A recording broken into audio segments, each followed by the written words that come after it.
A lot of really good PC RPGs came out between 2007 and 2010 for some reason. You had Mass Effect 1 and 2, Dragon Age Origins, Mask of the Betrayer, Fallout 3, and New Vegas, and Mountain Blade all coming out within 3 years of each other.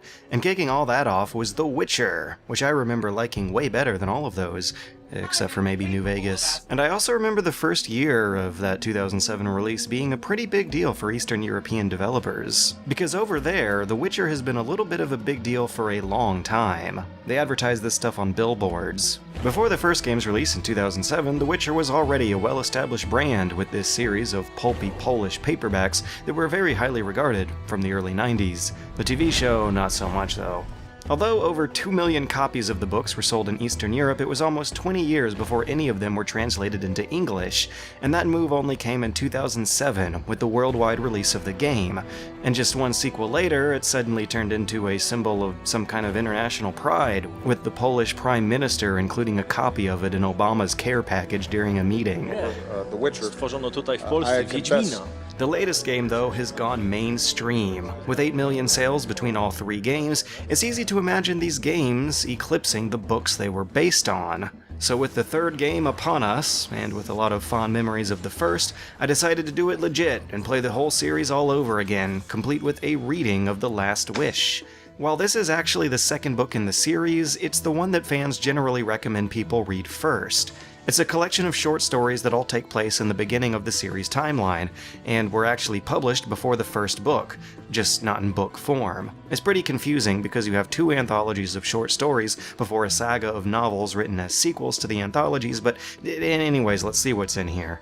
The opening chapter details what would later become the first game's CGI intro, and a big discrepancy can be spotted right off the bat. In the book, the princess who gets turned into a beast is implied to be left mentally impaired for the rest of her life after Geralt breaks the curse. But in the game, she ends up fine, for a little while at least. She's named Princess Ada in the game, not to be confused with the Ada in the book who was her mother, but also briefly mentioned in the Journal of Witcher 2, and then when you throw in player-dependent chronologies at that point, you're juggling around like 4 different versions of Ada, but that's a mess. Anyways. The book is an easy and enjoyable read, but I feel like I'm missing out on a lot of its appeal by simply not being Polish. Some of the dialogue and word choices definitely look fishy, like how Geralt's horse is named Roach, which is supposed to be more of a reference to the fish rather than the insect, and also not to be confused with Vernon Roach from the games. The Geralt of this book is also a pretty different character from the one in this game. He's more cruel and violent, but he's also more talkative and lively. He has emotional needs. One entire chapter is him just monologuing about his feelings to a woman who isn't listening. You don't really get that from the game for the sake of role-playing, because the Geralt in the game has been written to not really know what's going on. And reading the book made me realize that the game wasn't just an attempt to homage these stories, it was also made to globalize them.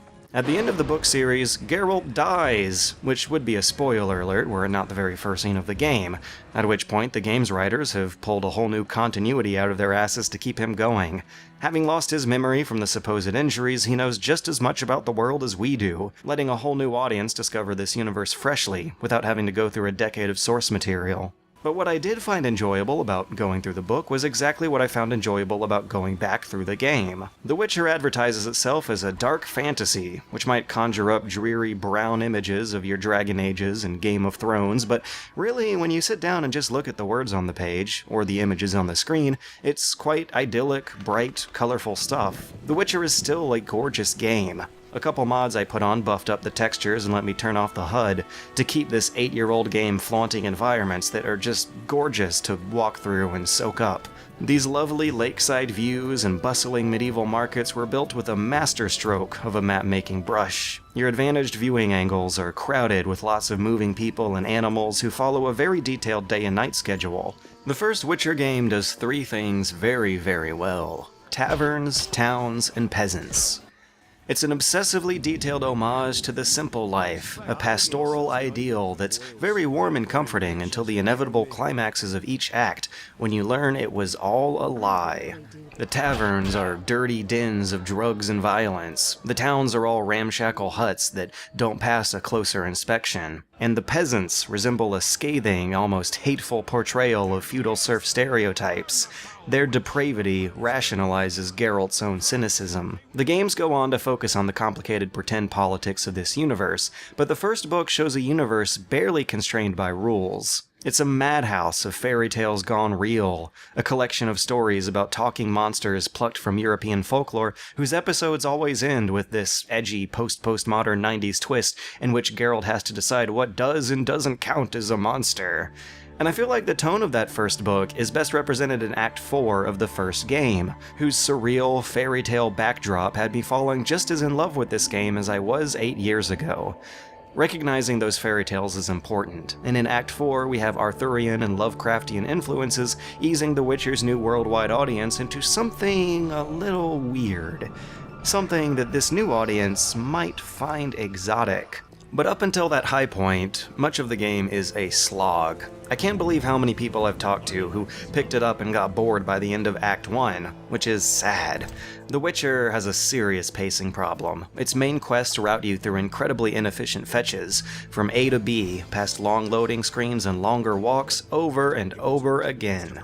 It gets more time-consuming and technically unwieldy as the game goes on. Even on a modern system, you can still see this old Neverwinter Nights engine get absolutely stomped on by the trade quarter in Act 3. It's so crowded with poorly optimized NPCs that I can safely say that the first game actually performs worse than its sequel. Think about that. The glassed-over, dumb stare these models give each other is aging by the minute. Everyone looks worse than I remember. Some of these faces don't even look human. The lines they say aren't any better. It's clear that English wasn't the writer's first language and that the voice actors didn't exactly know what to do with this script. You really have to pass over a cringe curve before you can get into this game, but I still love it. Despite the superficial lack of humanity to all these people, there is an incredible amount of humanity to all these people. The world's economy and politics are clearly thought out, and so is the relationship between these characters. Even though Act 2 was this ungodly juggling act where you have to keep track of a huge list of something like 30 crisscrossing fetch quests between 15 NPCs who are all across 3 maps away from each other, I was still able to remember almost each and every one of them, every step of their convoluted ways. Everyone has their place. Every door leads somewhere special, with someone special behind it. Oh, fuck off. We aren't all ploughing philanderers. Some of us have depth. Remember Grandma? I bet you do. Not just because she's a frustrating block between you and Shawnee's bedroom, but also because she has a room of her own secrets, including a diary from her childhood that hints at a lifetime of her own juicy bedroom encounters. The warmth and comfort of that idyllic world-building extends to Geralt's own circle of friends. Imagine that. A pale-faced, gravelly, homicidal video game hero actually has friends. Real friends who all get drunk together and talk about their problems. I know. Let's go to a whorehouse. Make it your stag night. Dandelion, we were talking about relationships in case you didn't notice. At its best moments, it's cute and funny. It's relatable. And then it throws something really weird at you completely out of left field that you just didn't see coming. And maybe that's the appeal of the books I wasn't noticing. It's not exactly a dark fantasy, it's not cynical. It is gritty, but it has a tinge of upbeat sarcasm about that.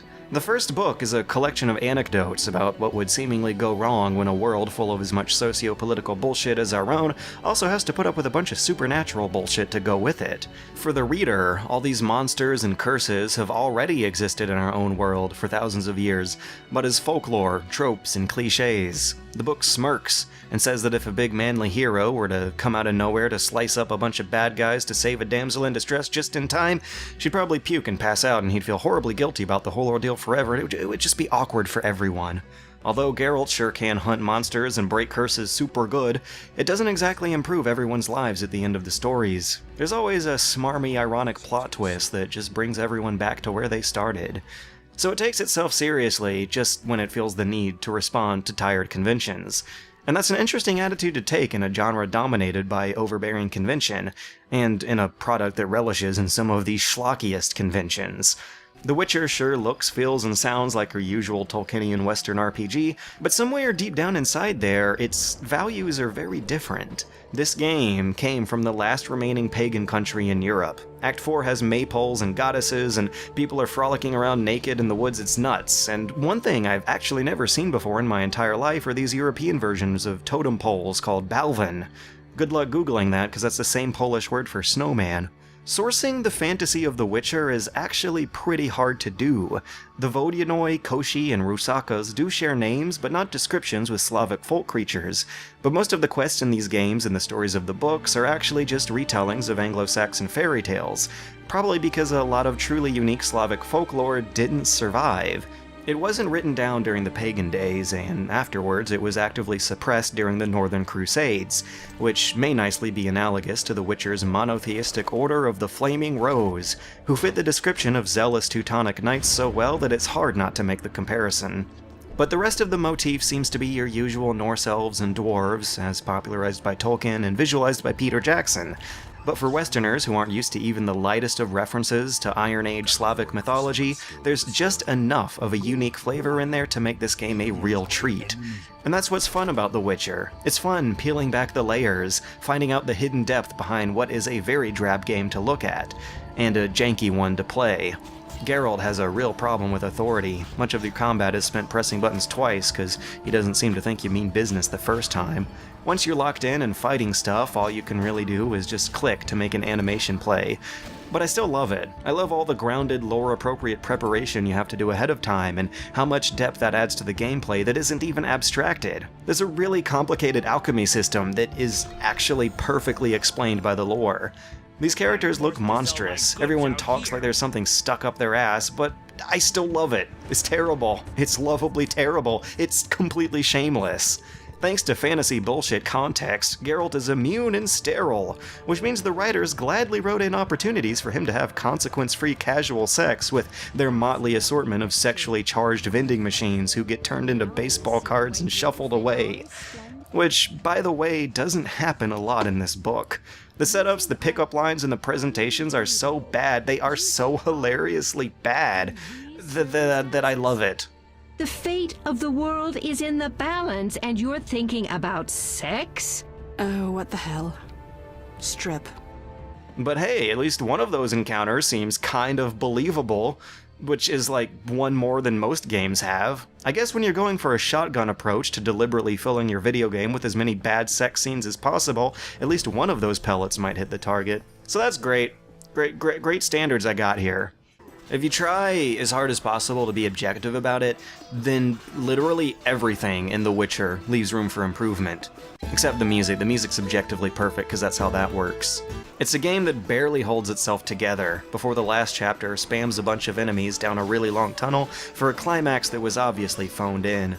But I still love it, because they tried. God damn it, they tried. They tried really hard to make one of the most massive, reactive, and ambitious RPGs ever on a budget, on an outdated engine with a weird book franchise that everyone outside of their culture knew nothing about, and they actually did it. It's so good. It's still one of my favorite RPGs ever, and it's so bad, and that's great. Some of the most interesting games out there are the most flawed, and a lot of what I like about this first one is something the sequel kind of sandpapers away for the sake of polish.